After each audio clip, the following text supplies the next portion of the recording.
7ই জানুয়ারি প্রত্যেক বছর আমি আসি, এবছরও এসেছি। আমি সকালে নেতাই বেরিয়ে যাব। আপনাদের সবাইকে আমি বিশেষ করে শহীদ পরিবারের প্রায় অনেক পরিবার 30টা পরিবার এখানে এসেছেন। নন্দদা আছেন বিউপিসির, শহীদ পরিবারের সত্যজিৎ আছে, আমাদের সাহেব ভাই, জয়দেব ভাই অনেকে আছেন। আমি আপনাদের কাছে দলমত বর্ণ ধর্মের ঊর্ধ্বে উঠে নন্দীগ্রাম আন্দোলনের যে দিন 7ই জানুয়ারি, 14ই মার্চ, 10ই নভেম্বর আমি পালন করি এবং এই ধারা অব্যাহত থাকবে। এটা রাজনীতির ঊর্ধ্বে, ধর্মের ঊর্ধ্বে, সম্প্রদায়ের ঊর্ধ্বে।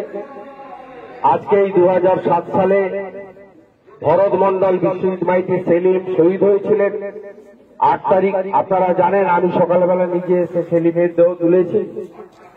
তাই আজকের দিনটা আমি 12টা বেজে গেছে পালন করলাম। আপনারা যারা এত রাত্রে শীতের মধ্যে আমাকে সঙ্গ দিয়েছেন আমি কৃতজ্ঞ। বিশেষ করে শহীদ পরিবারের প্রতি আমার কৃতজ্ঞতা জ্ঞাপন করি। বিগত দিন পর্যন্ত অনেকে আসেননি, আগামী দিনেও আসবেন না। এবছর 21 সাল বিধানসভা নির্বাচন, অনেকের অনেক উদ্দেশ্য থাকতে পারে, তো আমি আমার রাজনৈতিক পরিচয় নিয়ে কোনোদিন আসিনি। আমি আপনাদের একজন হিসেবে এসেছি এবং অনেক প্রচার করা হয়েছিল যে শহীদ মিনারে আসতে পারবে না, আপনি দিতে পারবে না।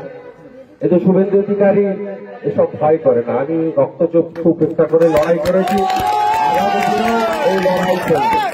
শত শহীদের রক্ত ওপিসি জিন্দাবাদ, ভরত মন্ডল অমর রহে, শেখ সেলিম অমর রহে, বিশ্বজিৎ মাইতি অমর রহে।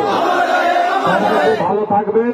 আমি নন্দদাকে পরবর্তী যা কাজ আছে বা কালকে শহীদ মিনার খোলা থাকবে, যারা আসতে চান, ফুলমালা দিতে চান, নিশ্চয়ই এসে দিয়ে যাবেন। আপনারা বাড়িতে যান, বিশ্রাম নিন। আপনাদের সবাইকে ধন্যবাদ জানিয়ে আমি প্রস্থান করছি। আমি ঘরে বেরিয়েই নেতাই যাব। পরবর্তী সময়ে নিশ্চয়ই শুভেন্দু অধিকারী প্রাক্তন বিধায়ক, প্রাক্তন সাংসদ, তার পরিচয় সবচেয়ে বড় পরিচয় আমি নন্দীগ্রামের আপনজন। নন্দীগ্রামে মানুষের আমি সাথী, সেটা ভবিষ্যতেও থাকবে। সবাই খুব ভালো থাকবে।